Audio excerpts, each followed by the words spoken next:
नागरिकांना मूलभूत सोयीसुविधा मिळणं हा त्यांचा हक्क आहे, तर पायाभूत सुविधा पुरवणं महापालिका प्रशासनाचं कर्तव्य आहे.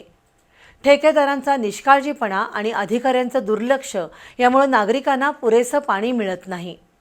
पाणी पुरवठा वितरण व्यवस्थेत कुणाचाही हस्तक्षेप खपवून न घेता नागरिकांना समान पद्धतीनं पाण्याचं वाटप होईल याची दक्षता घ्या, अशा सूचना आमदार राजेश क्षीरसागर यांनी महापालिका प्रशासनाला दिल्या.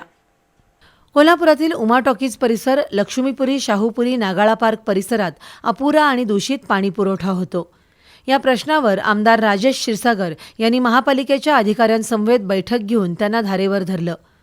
पाणी वितरण व्यवस्थेत कुणाचाही हस्तक्षेप खपवून घेऊ नये, नागरिकांना समान पद्धतीनं पाण्याचं वाटप होईल याची दक्षता घ्या, अपुरा पाणी पुरवठ्याची कारणं शोधून त्यावर उपाय करा, ज्या ठिकाणी नव्यानं पाईपलाईन टाकाव्या लागणार आहेत त्याचा प्रस्ताव सादर करा, अशा सूचना आमदार क्षीरसागर यांनी जल अभियंता हर्षजित घाटगे यांना दिल्या.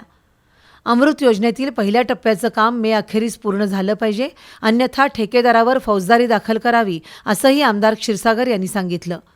बैठकीला नगरसेविका निलिमा पाटील, माजी नगरसेवक अजित मोरे, शैलेश पाटील, अतिरिक्त आयुक्त शिल्पा दरेकर, मयुरी पटवेगार यांच्यासह महिला उपस्थित होत्या.